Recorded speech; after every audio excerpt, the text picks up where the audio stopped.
Okay, and welcome back to Space Engineers. Thank you so much for the support so far. I've got some good feedback on my first few episodes. I'm going to start today by looking at where we're going. So we started out by visiting the Cobb farm, and I've actually driven over to the Han farm via a small bridge, and we'll go back and explore that. And actually, I did mark it on the map there, as you can see.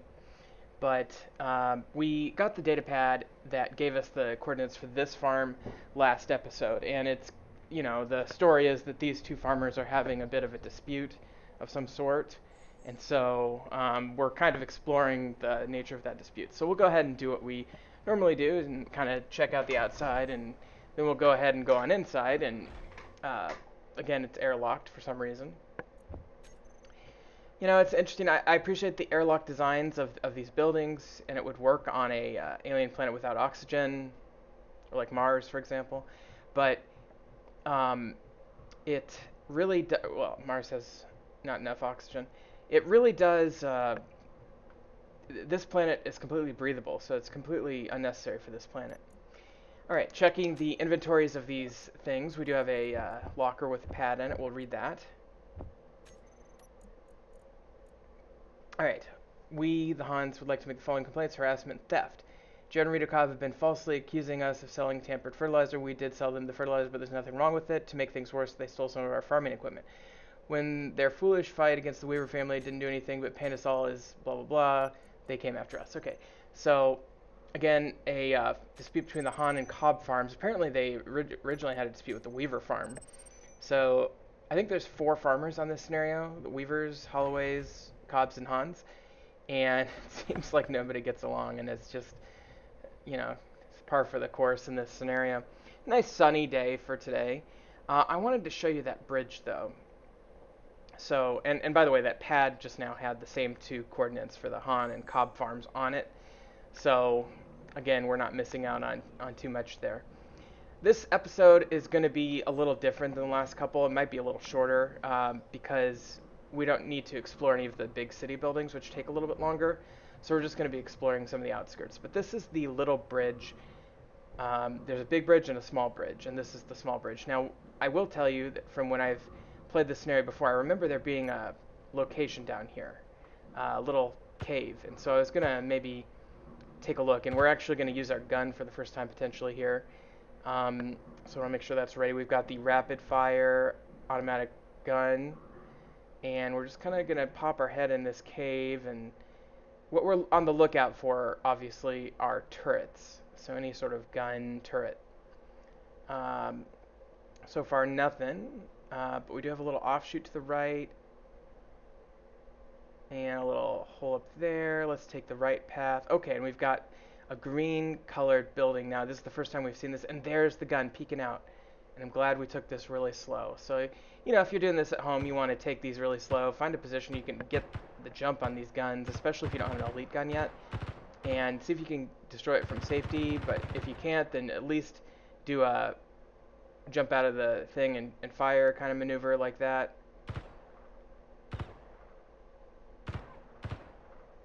And we got it. Okay, good. So for the most part, we just did that from the cover of the rock cliff there. And there's just the one gun. It looks like we can, we'll go ahead and might as well get the components off of it since it's defunct anyway. Grab that ammo, which is always nice to get a little bonus ammo. These interior turrets use the same ammo as our individual gun, it looks like. So, and we've got quite a bit of ammo on us, so we should be good. And we can go ahead and there's nothing to stop us from grinding these doors. When I first played this scenario, I remember getting a reputation penalty for grinding these doors, but that doesn't seem to be happening this playthrough for some reason. I'm not really sure why. If they changed it or if I did something with the settings, not really sure. But anyway, it doesn't matter. Looking around for more turrets, not seeing any. There's a couple of crates down there I definitely want to check out, but just want to make sure there's no turrets first. Okay. So these bunkers, these green, very, very worn, weathered bunkers, we're going to start seeing these in this playthrough. And these are part of the mystery, and we'll have to figure that out as we go. I'm not going to reveal anything at this time, but I'm just really paranoid about turrets right now, so I'm gonna kind of see about maybe slowly checking out. I don't see anything over there. Nothing over there. And you got to be really careful, obviously, but I don't think there's any turrets in this room, so I think we're good. So let's go down here. There's a couple of batteries. Again, these batteries have to power these installations for days, so it's, so in other words, I think if you left the game running and didn't check on it for a number of real world days, eventually all these bunkers would lose power and die, and they'd be less interesting, and you could carve your way in and there wouldn't be any opposition. But in the meantime, and I suppose it'd be an interesting idea, you could totally carve down any batteries you find until you depower the bunker, and then you might be able to avoid turrets at that point. But I think most of the designs are going to put the turrets before you can access the batteries conveniently. So, okay. And we're finding a number of just random components and ores, and again, checking for turrets, not seeing any. Get a precision rifle there, a level 2 rifle basically. Or is it 3? I don't even know whether precision or rapid fire is considered higher, but some random scrap metal and components. And then let's check this last room here. We've got a bedroom kind of looking thing with a wardrobe. Okay, nothing in there. So, nothing too crazy in this particular bunker. And I think for a lot of players, this will be the first green bunker that you come across. And so I'm just checking to see if there's any valuable components I can maybe fill up my inventory with, just to kind of complete the process of, and that's going to be extra there, so whatever, don't really need that.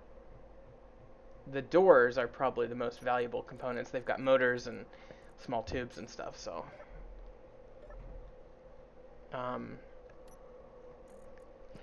these beds, I think they should make it so the beds heal you slowly over time.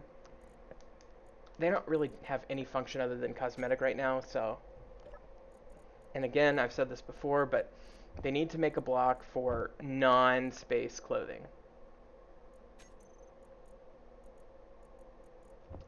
So that when you have like closets and things in your designs, that that the closets don't have to be all like, hey, it's 9 o'clock in the morning, time to go to work, let's put on the spacesuit, even though you're in a environment that doesn't require a spacesuit. Like, even though all the dead engineers in these are wearing spacesuits, it is not realistic that they would have been wearing spacesuits, because A, this entire planet's breathable, B, many of them, at least in some of these compounds, would have just woken up in the compound, gone to work without traveling through any type of space, even outdoors where you can breathe. Right now I'm wearing my helmet, but if I were to press J, I'd still be able to breathe. You can see that there's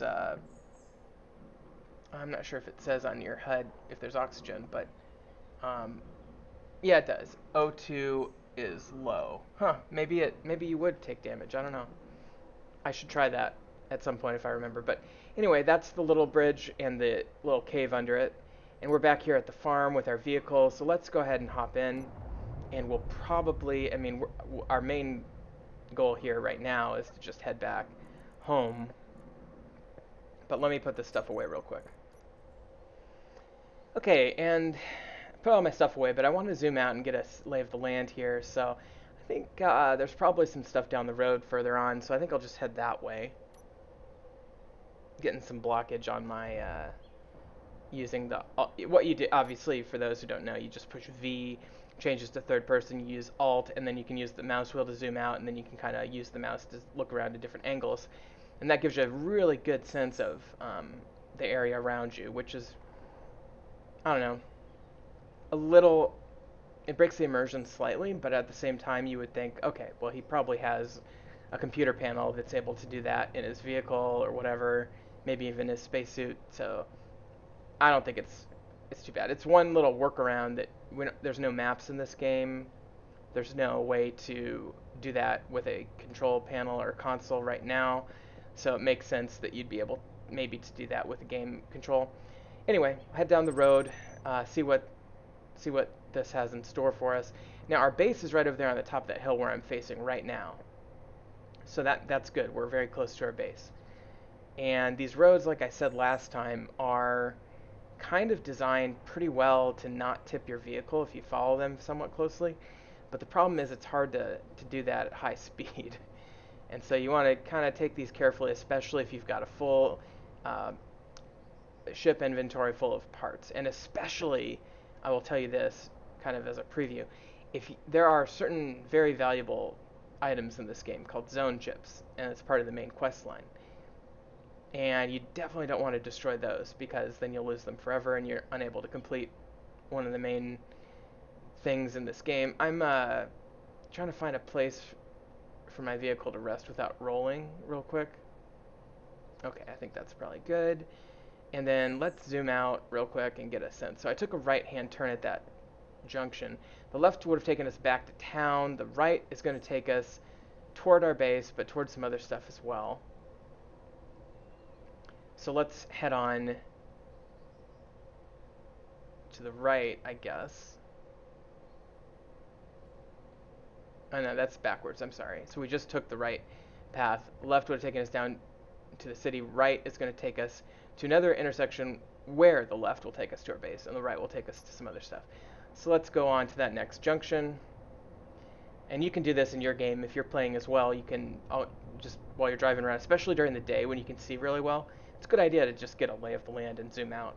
There's plenty of these little T intersections where you have a choice to make, and you definitely want to get a sense of where the roads kind of go.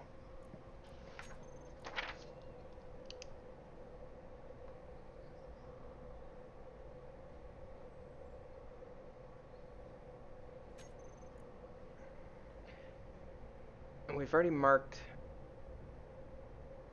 these farms, and I think I want to change their color based on you know, whether we've been there. So I'm going to start changing blue locations, which are ones that I get by default, especially from those pad GPS locations. And I'm going to change them to kind of a greenish color once we've visited, but a different green color than the minerals that we've marked. We used green, I don't remember if it's episode 1 or 2, but in the AIS building, which we previously explored, we got those mineral locations, one of which I think is right over here somewhere. I thought I saw it on the map a second ago, but let's head to the right at that second fork and check out the hydrogen area.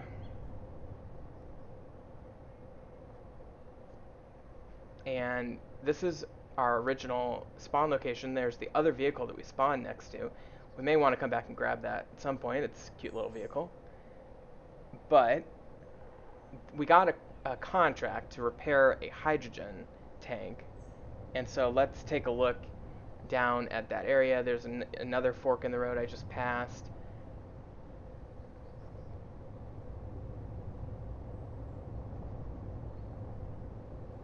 And it's quite a ways away, but, you know, it's kind of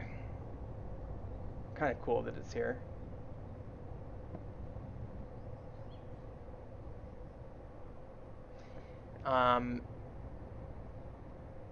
And I gotta say another thing, that these mountains are, I don't know if they're default in the game, but I suspect that the way this map was created is that somebody just did a random world, found a beautiful mountain range, and found a little area that could be thought of as a valley and kind of customized it from there. But they look really good. So this is a very good choice, if not design. It's a really good choice. And the vehicle is rolling away, so we want to maybe be careful about that. This is a tough little area to find a stable place to park in. But let's check this out. We still have a little bit of obviously inventory space, and we want to make these repairs. And we've got a bunch of components in our truck, so and there's a big repair sign there. So this is the contract to repair Kozlov's hydrogen.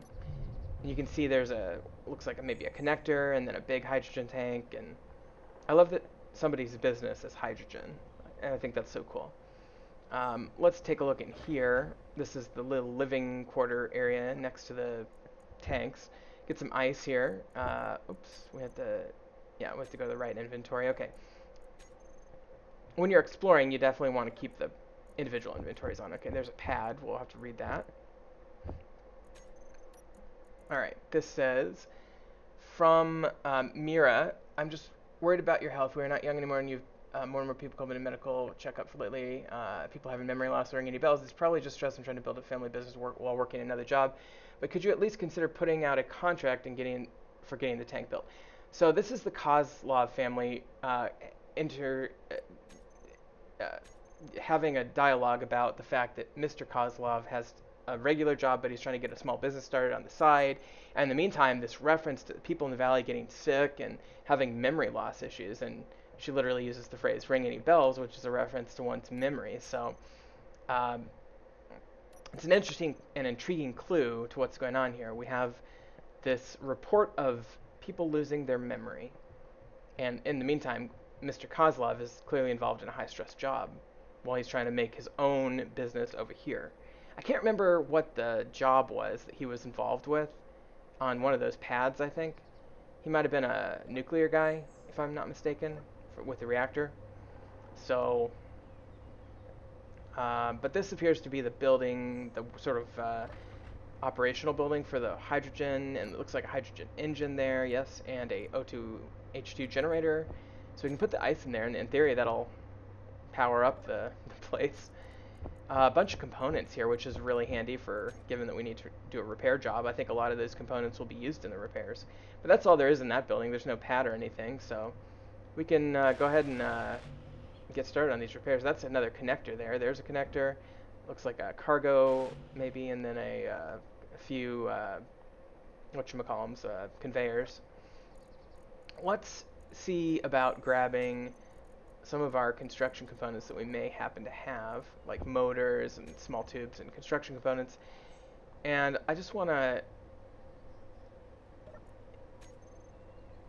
get as much of these components into these structures as possible while we can, because might as well. I mean, there's really no downside. I mean, we've got the components on us. We're here.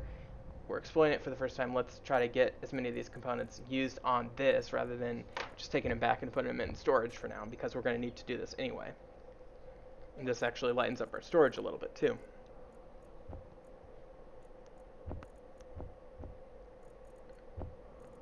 In general, I'm going to try not to cannibalize the buildings that are designed as part of this scenario. You can't do that anyway in the safe zone, but I'm going to try not to, like, for example, I could go over there and destroy those sliding doors and use those components for the hydrogen tank and in theory complete the quest. But I think it kind of defeats the purpose from a role-playing standpoint.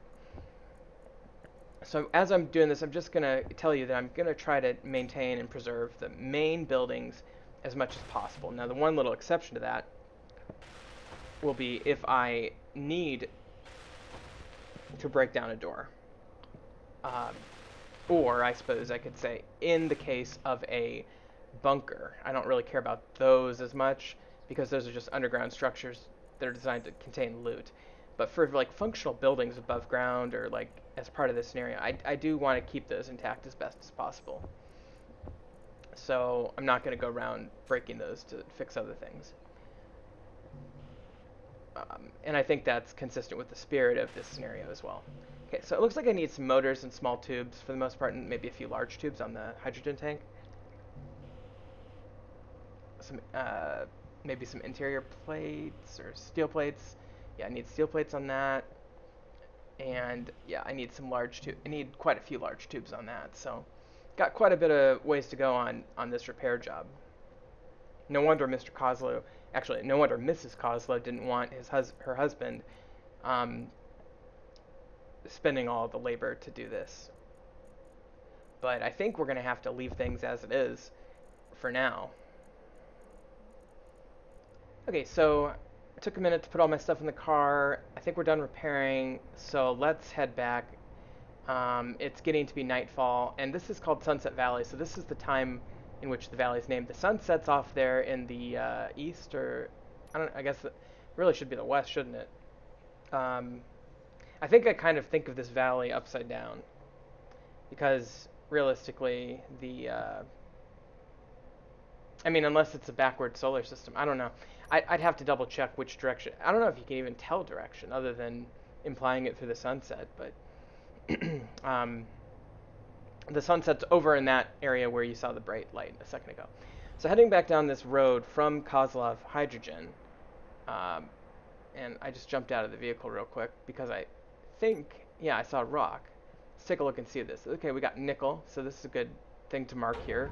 A little extra resource, and actually, since I'm going back home anyway, I might as well fill up on some nickel ore, which could be useful. Nickel is critical for various components. The one that I always remember is batteries. I think it's used in ammo and stuff too, but power cells, you need a lot of nickel. So, and we got some stone as well there, but um, let's just take what we got and move on. It's just a little boost that didn't take very long to get. Okay, so as we drive up here, there was that fork in the road, one of which, if I take a left, goes down to the city, and the right would go, well, somewhere else. And that's coming up here in a minute. And we may want to take, and the left turn would take us to the other fork that would take us home. But this right path seems interesting first as well. And there's our other spawn vehicle right up there. So we may want to go ahead and take that vehicle back home as well, because I think it could be useful. But this is our other spawn vehicle. And it's kind of heavy duty looking, you know? Which I think is interesting. I don't know. I mean, it's got that tire on top, which I think is cosmetic, but also means that if it rolls, it's far less likely to cause permanent damage. So, but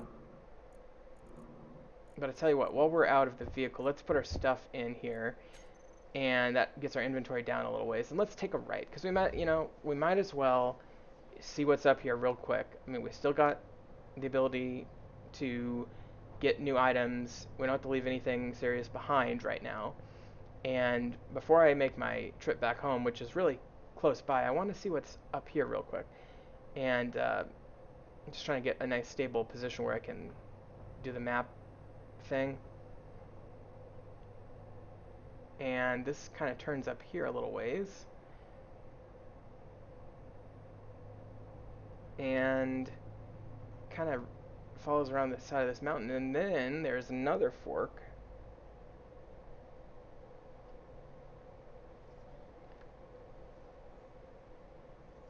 And it goes, I'm trying to get a vantage here.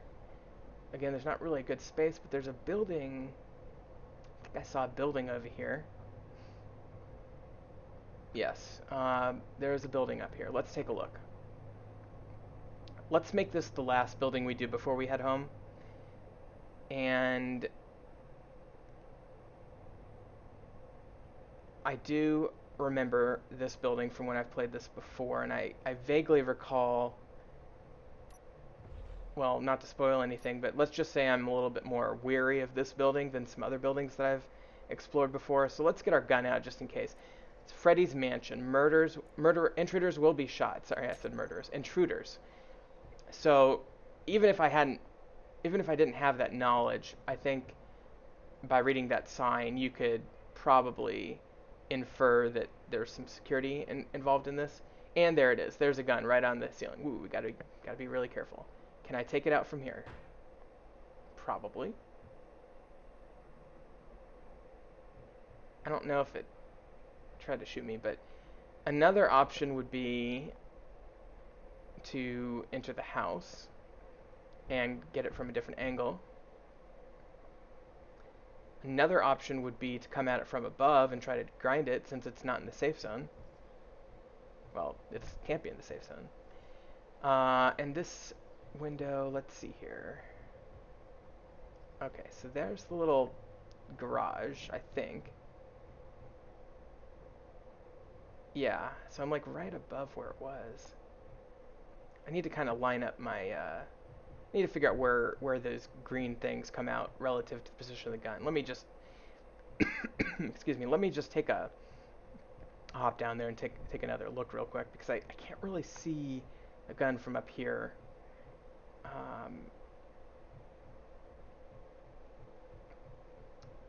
yeah, so let's head back down and let me try to line up where the gun would be relative to those green struts that kind of come out. I like how there's sand coming out on the driveway there. So it's between those two green struts, pretty much right in between. Is where the gun lines up. So let's go back to the top. I think I'm going to try a technique of not shooting this gun down, but grinding it down.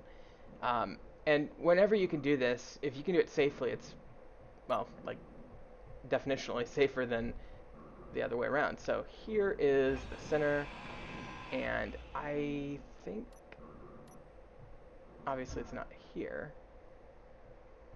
Oh, it's down yet another level from here. So it's right below here somewhere. Maybe this corridor, this couch or something. So, and we can get some parts from these couches anyway. Now, again, this is one exception I'm making to the general rule about not destroying mainline property. Okay, there's the gun. Okay, ooh, and it fell. So, that should take care of the gun. It's okay. So for those playing at home, it's the block right behind the couch that was holding it to the ceiling. So now that I've done that, I can come down here, being careful in case there's any more turrets, but come down to the garage. I may need to grind through. Okay, this takes us back outside, I think. I think I'll have to explore the pathways through this house, but let's just grind down. And I need a better grinder. No, I mean, without question, I need a better grinder. But let's just go through here real quick. And, yeah, my inventory is full. Can I dump some things off real quick? I'll use the, I'll turn the power on so I can get access to the cargo. I love those tracks in the sand, by the way. That was added after this scenario was created, I think. I think that was it's either the Sparks of the Future or the Wasteland update that added those. It might be the Wasteland, actually. The most recent one just happened a couple weeks ago. But anyway, let's drop our stuff off, and then let's go around to the garage and see if I can just grind down that gun. It's not even facing me, so no threat. It's not powered. It's not facing me. It's not attached to anything. It's an inert gun now. So I'll just take its components. And there's a really cool vehicle here. It's similar to the ones from town, except for that if you look closely, it's comprised of gold. See that, gold, instead of the normal white color that we saw in town. So we may have to come back and grab that vehicle at some point because it's pretty cool. And we do have a connector lock system there, cargo container empty. So that's the garage.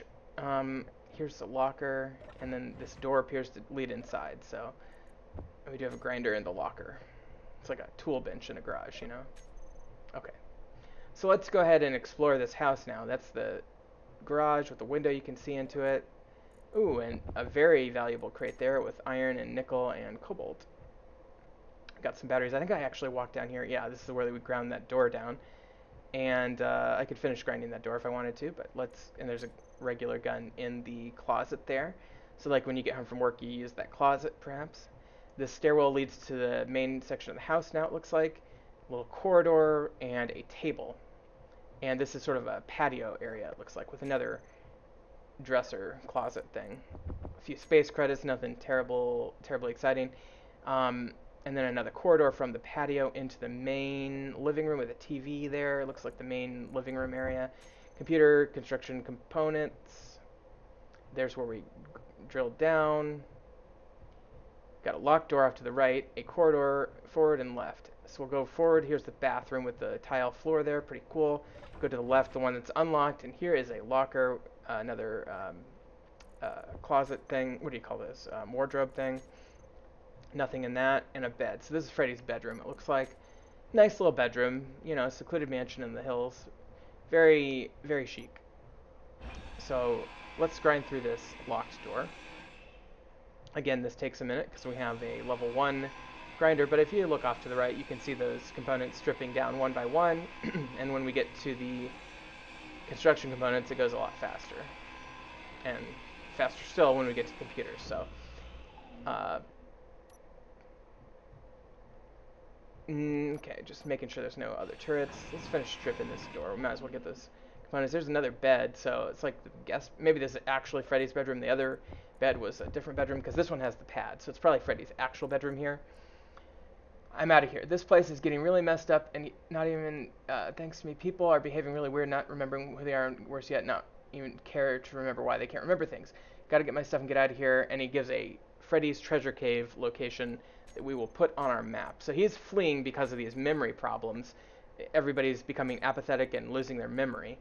And Freddy, this guy who owns the nightclub, I believe, who is definitely a big-time gangster guy in this game. I get a precision rifle there. He is getting out of here. He doesn't want anything to do with all these people losing their memories, so he is getting his stuff and he's going to a secret cave location, which we've now marked on our map, and I need to make that visible on the HUD before I forget. But let me just finish. I think that's it for the house, right? I think I already explored all these other areas, so. Yep, that's it. So here's the garage. We could probably fall down there or just go down the stairs. But that's going to do it for Freddy's. And again, we can come back and get that vehicle at some point. It would be cool to have a gold-plated car. But let's go ahead and get back in our vehicle and get back to base and kind of take stock of where we're at. So we may have to kind of reverse turn around here. Can I do a 3-point turn here? Do I have enough space? Gotta be careful here, but I do just have enough space. Okay. So let's head back. And there's gonna be that fork in the road. And I think if I actually go to the other direction, I could potentially avoid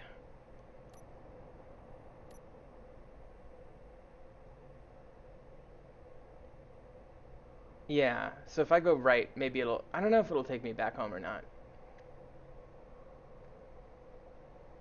But either way, we do need to get back home. So, a couple of options. I could go left and then kind of go around about. I could try right and see if it takes me home, or I could just cut through the grass. Not sure which is best. I guess let's go up to the fork and see how it looks.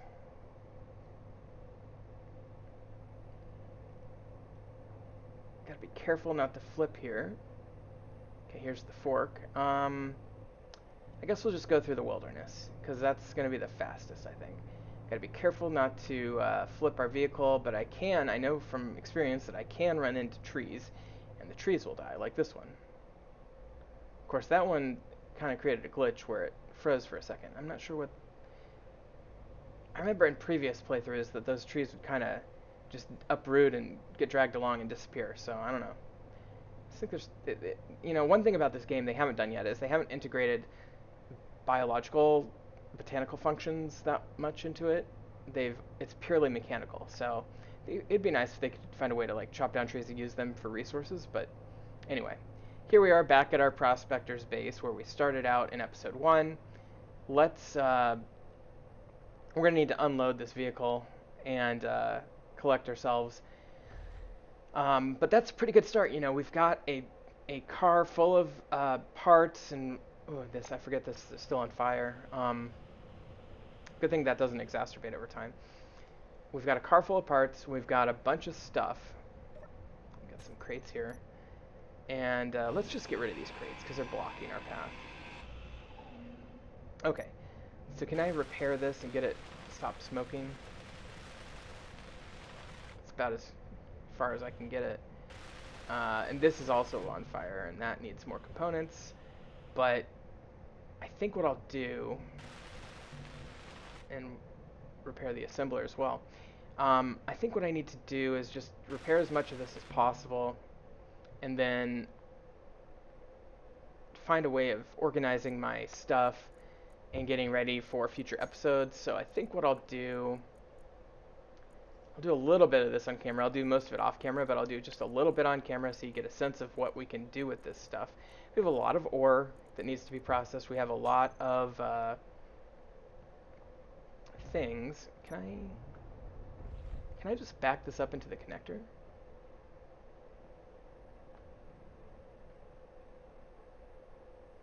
Okay, this one does have a survival kit. We could use that. I could temporarily grind that down, get the medical components, and use it to repair the one inside. And and I can definitely use the survival kit on it to start getting me some ingots and get some motors going with that. Might as well. And I think I could probably. I tell you what, I'm gonna go offline and we'll do a new episode, but I'll take it from there next time, and we'll see where we're at. But thank you so much for watching, and I'll see you next time on Space Engineers Lost Colony.